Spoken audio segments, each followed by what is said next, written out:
ये कहानी मैं एक 14 साल की लड़की के पॉइंट ऑफ व्यू से बता रहा हूँ। ये कहानी मुझे ऐसे याद है जैसे कि ये कल की ही बात हो। उस दिन मैं लेट उठी क्योंकि मैं रात को अलार्म सेट करना ही भूल गई थी।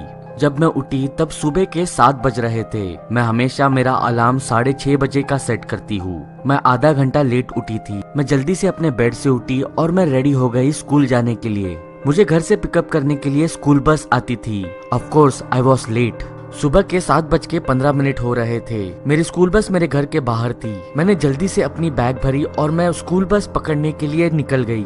जैसे ही मैं घर से बाहर निकली, स्कूल बस मेरे घर के सामने से निकल चुकी थी। मैं भागते हुए चिल्लाते हुए उस स्कूल बस के पीछे दौड़ी, लेकिन बस नहीं रुकी। बस ने स्पीड पकड़ी और बस मेरे सामने से निकल गई। मैं वहीं पे खड़ी रही, बिल्कुल हताश और दुखी होते हुए। मैं सोच रही थी अगर मैं वापस घर पे चली गई तो मेरी मॉम मुझको डांटेगी। तभी मेरे पास पैसे भी नहीं थे और ना ही मैंने कभी पब्लिक बस पे ट्रैवल किया था। मुझे बिल्कुल भी पता नहीं चल रहा था कि मैं अभी अपने स्कूल में कैसे पहुंचूंगी। मुझे ये भी डर था कि अगर मेरी टीचर ने मेरे मॉम को कॉल करके बताया कि मैंने आज स्कूल स्किप किया है तो मेरी मॉम तो मुझे मार ही देगी। कुछ 10 या 15 मिनट के लिए मैं वहीं पे उस रास्ते पे खड़ी रही। I was totally puzzled what to do next. तभी एक गाड़ी मेरे सामने आके रुकी।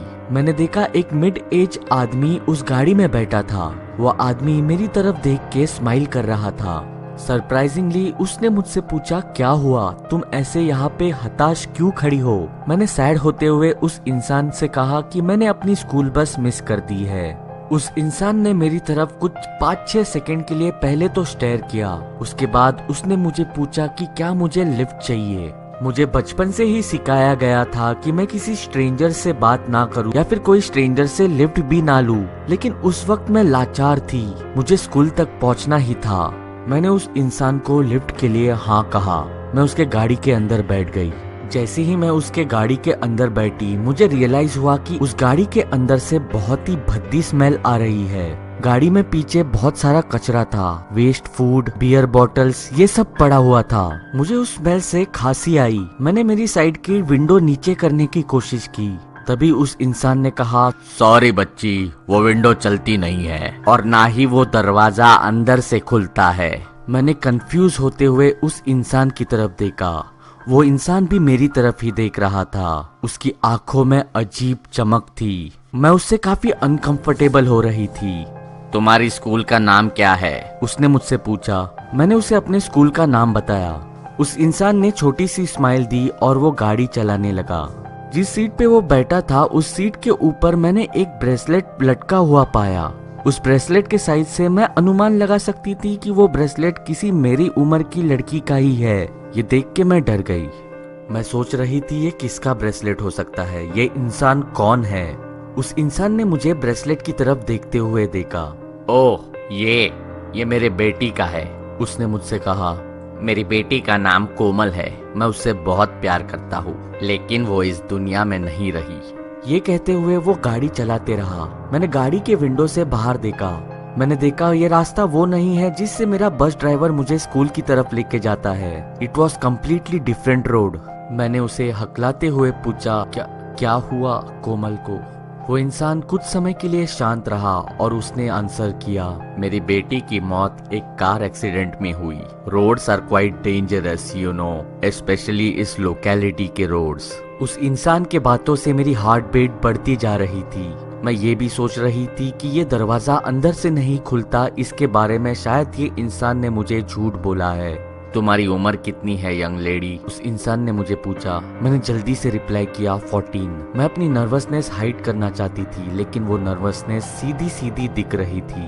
और इन बातों के बीच में ही हमारी कार मेरे स्कूल के सामने आके रुकी। वो इंसान गाड़ी से बाहर उतरा, मेरी तरफ के दरवाजे की तरफ आया और उसने दरवाजा खोल दिया। मैं भी गाड़ी से बाहर निकली। मैंने उसे कहा, thanks for the ride sir. उस इंसान ने मेरी तरफ नोट करते हुए स्माइल दी और वो वहां से निकल गया। I watched him go. मैं वंडर कर रही थी कि what the hell just now happened. वो इंसान बिल्कुल हार्मलेस था। मेरे 14 साल के दिमाग के इंट्यूशन ने कहां से कहां पहुंचा दिया था। I shook my head and walked into my school building. To my surprise, school के अंदर काफी अजीब माहौल था। मेरे ऑलमोस्ट सभी टीचर्स रो रहे थे। मुझे पता नहीं वो सब क्यों रो रहे थे। अनटिल सम टाइम लेटर मुझे पता चला मेरी स्कूल बस एक कार से टकराई और एक बहुत ही बड़ा एक्सीडेंट हुआ। उस एक्सीडेंट में मेरे बस में बैठे हुए सभी बच्चे और ड्राइवर मर गए। मेरी स्कूल की बस जिस कार से टकराई उस कार में बैठा हुआ एक आदमी और उसकी बच्ची भी मर गई। ये काफी अजीब सिचुएशन थी मेरे लिए। मैं थैंकफुल भी थी कि मैं उस बस से ट्रेवल नहीं कर रही थी और डिसअपॉइंटमेंट भी हो रही थी कि मेरे स्कूल बस का एक्सीडेंट हो गया है। अगले दिन सुबह मैं घर पे बैठ के न्यूज़पेपर पढ़ रही थी। उस न्यूज़पेपर में मेरे स्कूल बस के एक्सीडेंट के बारे में भी लिखा था। In fact it was on the front page of the paper में बस एक्सीडेंट में मारे गए हुए बच्चों की और ड्राइवर की फोटो और नाम आए थे। मैं मेरे दोस्तों की फोटोज और नाम पढ़ते हुए काफी सैड थी। जिस कार का एक्सीडेंट हुआ था उस कार में बैठे हुए बाप और बेटी का भी पेपर में तस्वीर और नाम आया था। मैंने जब कार एक्सीडेंट हुए इंसान की तस्वीर देखी तब मुझे बहुत ही बड़ा झटका लगा। मैं काफी शॉक्ड थी। मैंने देखा वो इंसान वही इंसान है जिसने मुझे कल स्कूल के लिए लिफ्ट दी थी। उस इंसान ने मुझे ये भी कहा था कि उसकी बेटी एक कार एक्सीडेंट में मर चुकी है। मैंने उसकी बेटी की तरफ देखा, उसकी बेटी का नाम पढ़ा। पेपर में उस कार एक्सीडेंट में मरी हुई लड़की का नाम कोमल था।